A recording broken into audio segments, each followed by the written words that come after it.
मेरा हिमालय, अरे उत्तराखंड।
बोल निवास पे अल्लाह बोल, हल्ला बोल, हल्ला बोल, भूखा रुख पे अल्लाह बोल, हल्ला बोल, हल्ला बोल, मैं भी बोलूं तू भी बोल, हल्ला बोल, हल्ला बोल, मैं भी बोलूं तू भी बोल, हल्ला बोल, हल्ला बोल। गाड़ी अभी आगे आगे मत ले जाए, गाड़ी रोकिए, गाड़ी रोक दे, गाड़ी गाड़ी यहीं रोक दे।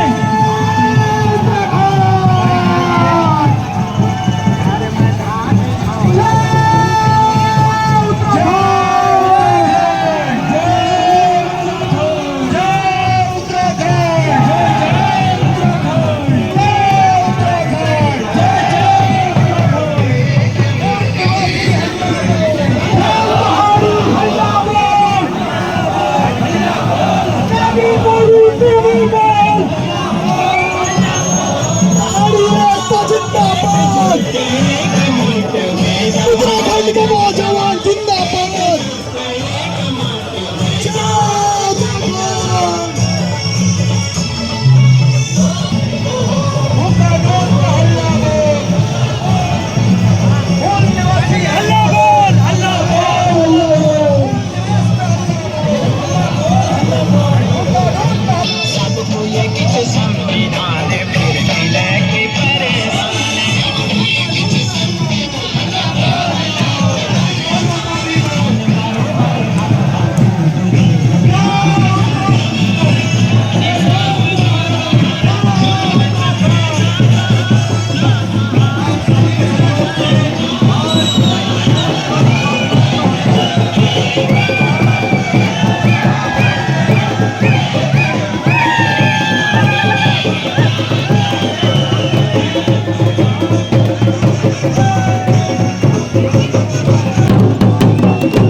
हमारी एक्चुअल मांग मूल कानून, भू कानून और अपना मूल निवास। इसमें कुछ पॉइंट्स क्या क्या हैं, कुछ बताएंगे? पॉइंट हमारे कुछ नहीं, हमारा कोई विद्रोह नहीं है सरकार से। हमारी एक ही मांग है कि हमारा अस्तित्व जो है उत्तराखंडियों का जो है अस्तित्व डूबा जा रहा है, जिसमें कि हमें भू कानून जो है बहुत ज़रूरी हो गया है। यह बात जो है सरकार को समझ लेनी चाहिए। बिल्कुल, क्योंकि भू कानून बहुत ज़रूरी है, क्योंकि हमारा मूल खत्म हो रहा है, तो जी। मूल निवास हमें चाहिए जी। और हमें भू कानून जरूर चाहिए। ये हमारी मांग है, बाकी हमारी कोई विद्रोह नहीं है। ये विद्रोह की लड़ाई, ये स्वाभिमान की हमारी लड़ाई है। जी बिल्कुल, धन्यवाद। धन्यवाद। जिस महानुभाव के पास ये साउंड सिस्टम का माइक हो, कृपया वो यहाँ मंच पर आने की कोशिश करें। आप सभी लोगों से अनुरोध है। मूल निवासी हल्ला बोल, हल्ला बोल, हल्ला बोल। जय उत्तराखंड, जय जय उत्तराखंड, जय उत्तराखंड, जय जय उत्तराखंड। जय मां गंगे, हर हर गंगे, जय मां गंगे, हर हर गंगे। आप सभी लोगों का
मोहित टिमरे।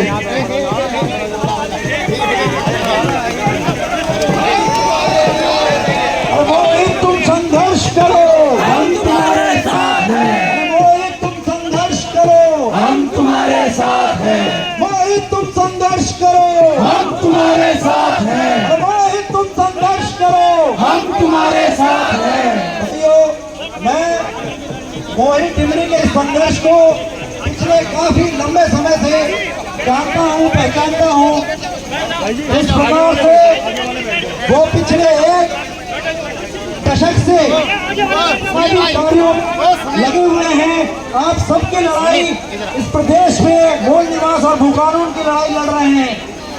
वो चाहे तो पेशे से एक पत्रकार थे, आज कहीं ब्यूरो हेड हो सकते थे, कहीं किसी बड़ी पत्रिका, कहीं किसी बड़े अखबार को संभाल सकते थे, लेकिन उन्होंने संघर्ष का रास्ता चुना। हम सब के लिए मूल निवास और भू कानून की इस लड़ाई के लिए लगातार पिछले 1.5 साल वो सड़कों पे हैं। छोड़कर वो सड़कों पर लगातार संघर्ष कर रहे हैं। मैं उनसे अनुरोध करूंगा, ये सरकार आपकी ताकत के आगे, आपके संघर्ष के आगे हिलने लगी है। और धामी जी जो चैन की नींद सोए हुए थे, जिन्होंने इस प्रदेश में लूट के रास्ते खोले हुए थे, वो नींद से जागे और कहने लगे हम मजबूत भू कानून की दिशा में आगे बढ़ रहे हैं। हम उनसे कहना चाहते हैं ये जनता से छल करना बंद कर दीजिए, हमारी जनता को धोखा देना बंद कर दीजिए। जब जब जनता सड़कों पर आती है, हमारे लोग, हमारी मातृशक्ति सड़कों से आती है, तब तक धामी जी कहते हैं कि हम मजबूत भू कानून ला रहे हैं। 2 साल से हम यही सुन रहे हैं और हमें ये बात समझनी होगी। इस प्रदेश में जो जमीन की खुली लूट के रास्ते खोले हैं, उसी भाजपा सरकार में ताबीज और त्रिवेंद्र रावत ने खोले हैं। इस प्रदेश में आज तक आप देखिए भूमाफिया इस राज्य में आ गए हैं, वो हमारी जमीनों को लूट रहे हैं, कारोबार यहाँ पे कर रहे हैं और हमारे लोग नौकर बन रहे हैं। हम अपने लोगों को नौकर बनता हुआ नहीं देख सकते हैं। हम कहते हैं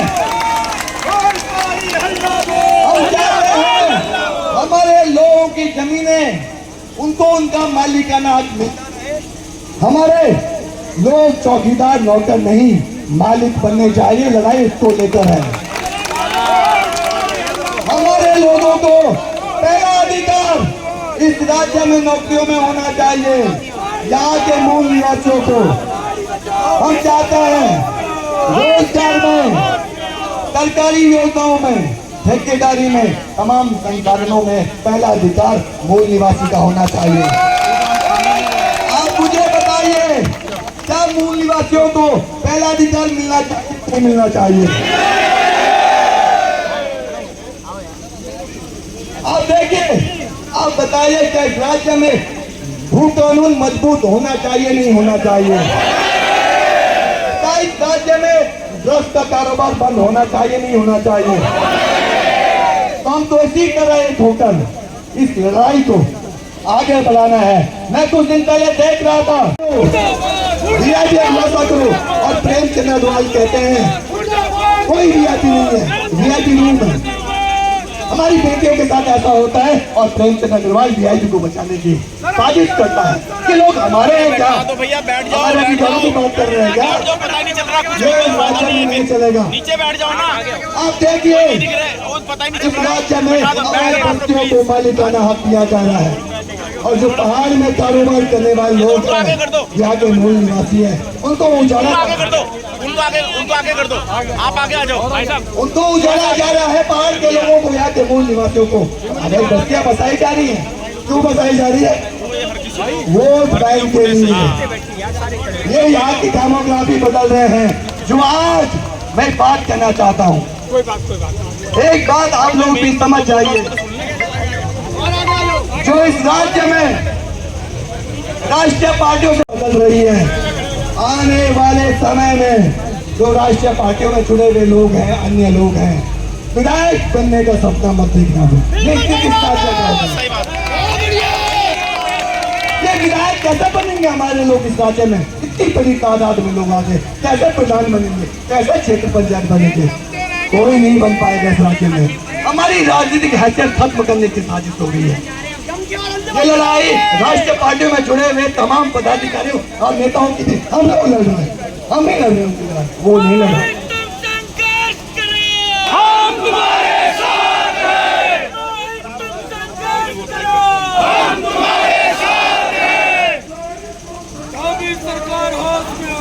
आप देखिए गैरसैंण में विधानसभा सत्र होता है। गैरसैंण में जब विधानसभा सत्र होता है, हम उम्मीद कर रहे थे वहां पर मजबूत भू कानून को लेकर विधेयक पारित होगा, वहां पर मूल निवास को लेकर विधेयक पारित होगा। और आप देखिए इस सरकार को शर्म भी नहीं आती है, अपने वेतन भत्ते बढ़ा दिए, राज्य को लेकर।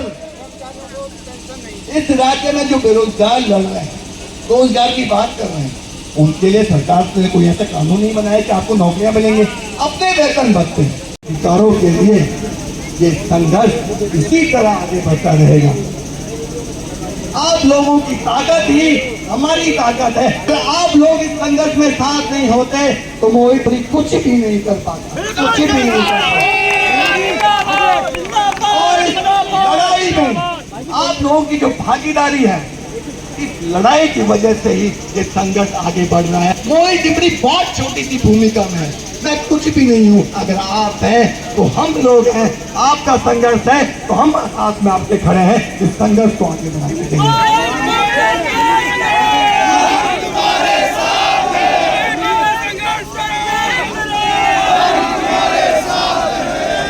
देखिए हमारे राज्य में अंकिता भंडारी के साथ क्या हुआ। कौन है वो लोग जिसने हमारी बेटी को मारा? कौन है वो लोग? ये लोग हमारी बेटियों पर, हमारी बहनों पर ऐसी नजर रख रहे हैं उनकी आप हत्या कर दे रहे। हम चाहते हैं मुख्यमंत्री धामी जी उस व्यवस्था करिए। कौन है वो वीआईपी? कौन है वो वीआईपी? वीआईपी कौन है? मुख्यमंत्री नाम है, इनका नाम बताइए मुख्यमंत्री जी। और जो अपराधी है लटका दो फांसी के तख्तों पर। अपराधियों को फांसी के तख्तों पे लटका दो, तब जाकर हमें न्याय मिलेगा। अब देखिए हम मांग रहे हैं मूल निवास भू कानून। हम उन मांगी मूल निवास, हम उन मांगी भू कानून, उन सोनी यूसीसी कानून की वजह से अब इस राज्य में जो भी व्यक्ति 1 साल से रह रहा है वो यहाँ का स्थायी निवासी माना जाएगा। ऐसा क्यों? ये राज्य क्या धर्मशाला है क्या? नहीं। या लूटो, नौकरियां लूटो, जमीन लूटो, सब लूटो, अब जाके लोगों को पीटो, इस राज्य इसलिए बनाया क्या? ये बात समझनी पड़ेगी। ये राज्य जिन मूल भावनाओं को लेकर बनाया गया है, वो मूल भावना जो अवधारणा थी, वो जब तक साकार नहीं होती लड़ाई आगे भी जाएगी। शहीदों ने सपने देखे थे, मातृशक्ति ने सपने देखे, तो आज भी हमारे शहीद रोते होंगे उनकी आत्माएं। और मैं समझता हूं हम लोग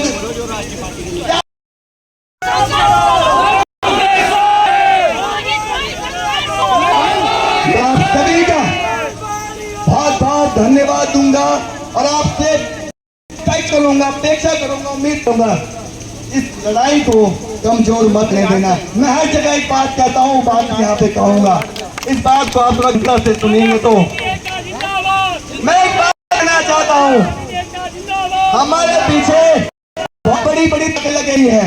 अपराधी हमें देख रहे हैं, भू माफिया देख रहे हैं, हमने बहुत खतरे मोल लिए हैं अपने लोगों के लिए।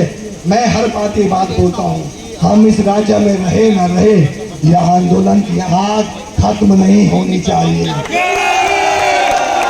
इस आंदोलन को आगे बढ़ाने की जिम्मेदारी आप सबके कंधों पर है। इसकी जिम्मेदारी, इसकी लौ बुद्धि नहीं चाहिए। आप वादा कीजिए, आप वादा करना है मुझसे? मुझे पूरा भरोसा हो गया है, चाहे हम कहीं इस राज्य में क्या स्थिति हमारी कल होती है हमें नहीं पता, क्योंकि बहुत सारे षड्यंत्र हो रहे हैं, हमें खिलाफ बहुत चीजें हो रही है, आप लोग समझ सकते हैं। लेकिन यहाँ पर एक जनगीत होगा, हम लोग यहाँ पर मोहित भाई ने बहुत सारे पॉइंट्स रखे, एक मैं और आपको ऐड कर देता हूँ। हमारे डाक विभाग में जो पोस्टमैन होते थे वो पहले वहाँ के लोकल निवासी होते थे, अभी बाहरी सरकारें और बाहरी राज्यों से वहाँ पे पोस्टमैनों की नियुक्ति की जा रही है। ये हमारा पॉइंट छूट गया था। अभी हम लोग एक बार दोबारा जनगीत के लिए जुड़ रहे हैं और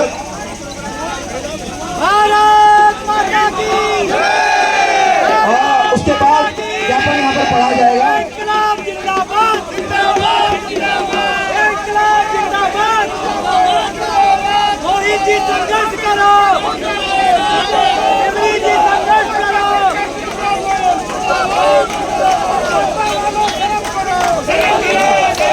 मैं अनुरोध करूँ कि आज कुछ समय बाद नगर पालिका चुनाव हो गए, नगर पंचायत के चुनाव हो गए, वो कानून के मुद्दे पे कभी एक महीने नहीं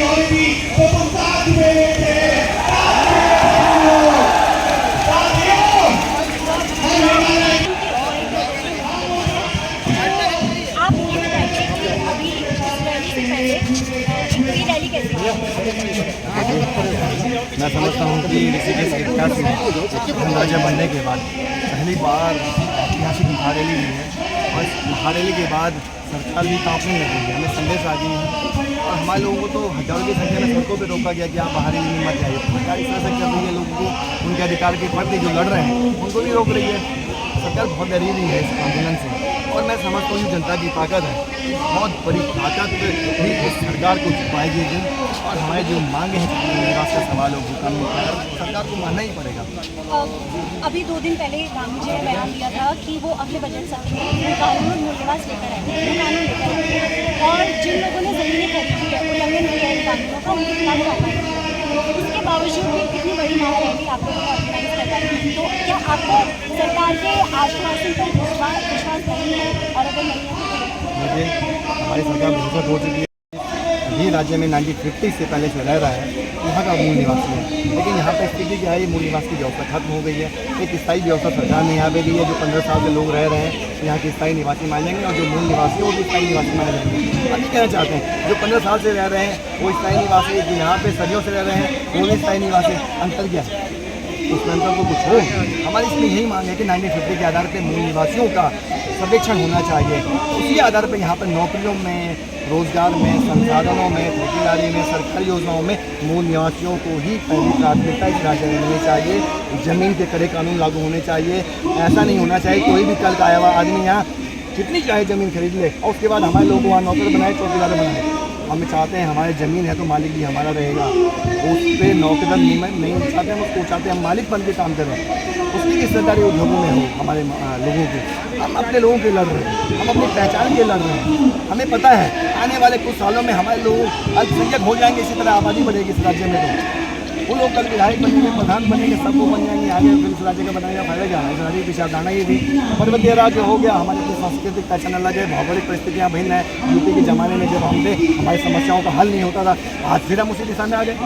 न यूपी में हमारी समस्याओं का हल हुआ, न अपना राज्य बनने के बाद एक बार वही संघर्ष शुरू हो गया है। हम अपनी राजनीतिक हैसियत भी बचाना चाहते हैं, अपनी सांस्कृतिक पहचान बचाना चाहते हैं, अपने संसाधनों को बचाना चाहते हैं। ये लड़ाई इस दिशा में आगे बढ़ जाए। अच्छा मोहित जी, मैंने सुना आपको बोलते हुए कहते हुए कि यूसीसी कानून अगर आ जाएगा तो कहीं ना कहीं जो 1 साल से यहाँ पे रह रहे हैं उनको भी स्थायी निवास का मिल जाएगा, उसके भी आप विरोध में हैं? विरोध में होना ही चाहिए। प्रत्येक मूल निवासी है, 1 साल से कैसे आप किसी को स्थायी निवास का मांग करते राज्य में दे दोगे? 1 साल पहले आ गया उसको वही दे क्या हमें अधिकार मिल रहे हैं। अच्छा, जो उत्तराखंड के 13 जिले हैं जो 2000 के संशोधन के बाद उत्तराखंड में आ गए, उन लोगों को आप मूल निवासी मानते हैं कि नहीं मानते? देखिए 1950 के बाद जो भी इस राज्य में आया वो गैर मूल निवासी है, उनके लिए भी हम बात कर रहे हैं।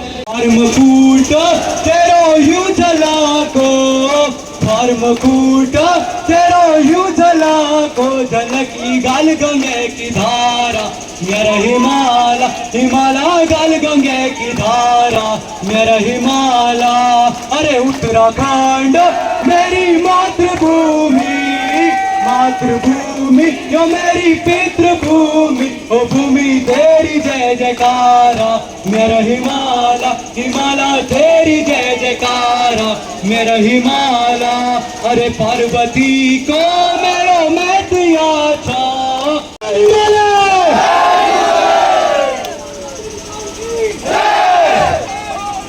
अब कार्यक्रम को समापन की ओर लेता आते हुए एक महत्वपूर्ण सूचना। आज आप लोगों ने हमारा जो दिल खुश किया है, हमारे जो हिम्मत जगाई है, इस बार ऋषिकेश में विकास का कार्यक्रम सबसे बड़ा होगा पूरे उत्तराखंड के अंदर, यह हम दावा कर रहे हैं। आप सभी लोग उसमें आमंत्रित हैं। आगे के समापन के लिए एक ज्ञापन जो हमें, और ये जहां से हम लोगों ने रैली शुरू की है उसी मैदान में हमारे विकास का कार्यक्रम होगा, ये हम आज से यहाँ से ऐलान कर देना चाहते हैं। और अब हमारी तरफ से जो सरकार को आप लोगों की ओर से ज्ञापन जा रहा है, मैं अपने साथी प्रांजल भाई से अनुरोध करूंगा कि वो ज्ञापन आपको पढ़ के सुना दें, ताकि हम इसके बाद जो भी प्रशासनिक लोग हैं उनको थ्रू ज्ञापन भेज सकें और उसके बाद कार्यक्रम का समापन कर दिया जाएगा। माननीय मुख्यमंत्री जी, उत्तराखंड सरकार महोदय, देश के 29 राज्यों में मात्र उत्तराखंड एक ऐसा राज्य है जहां मूल निवास की व्यवस्था विलुप्त हो रखी है और 15 वर्ष पर स्थायी निवास की व्यवस्था लागू कर मूल निवासियों के अधिकारों का हनन किया जा रहा है। राज्य स्थापना दिवस से पूर्व 8 नवंबर 2000 तक राज्य में डोमिसाइल की 3 व्यवस्थाएं मूल, स्थायी और अस्थायी थी। उत्तर प्रदेश राज्य पुनर्गठन विधेयक 2000 में व्यवस्था है कि राज्य स्थापना के पूर्व दिवस को राज्य के निवासियों को दिए जाने वाली व्यवस्था में केंद्र सरकार की अनुमति के बिना कोई कटौती नहीं की जाएगी। इस तरह राज्य में स्थायी निवास की व्यवस्था स्थापित कर राज्य सरकार ने अपने अधिकार क्षेत्र से बाहर जाकर काम किया है। इसके दुष्परिणामों में राज्य में उपलब्ध सभी संसाधनों का अधिकार नगण्य होता जा रहा है। काफी संख्या में गैर मूल निवासी द्वारा हमारे अधिकारों के अधिकांश संसाधनों पर कब्जा जमाया जा चुका है। इसका दूरगामी परिणाम यह होगा कि यहाँ का मूल निवासी दोयम दर्जे का नागरिक हो जाएगा और हमारी सांस्कृतिक पहचान विलुप्त हो जाएगी। हमारा निकटवर्ती राज्य हिमाचल एवं पूर्वोत्तर राज्यों के अपने अलग से स्वतंत्र भू कानून हैं, जिससे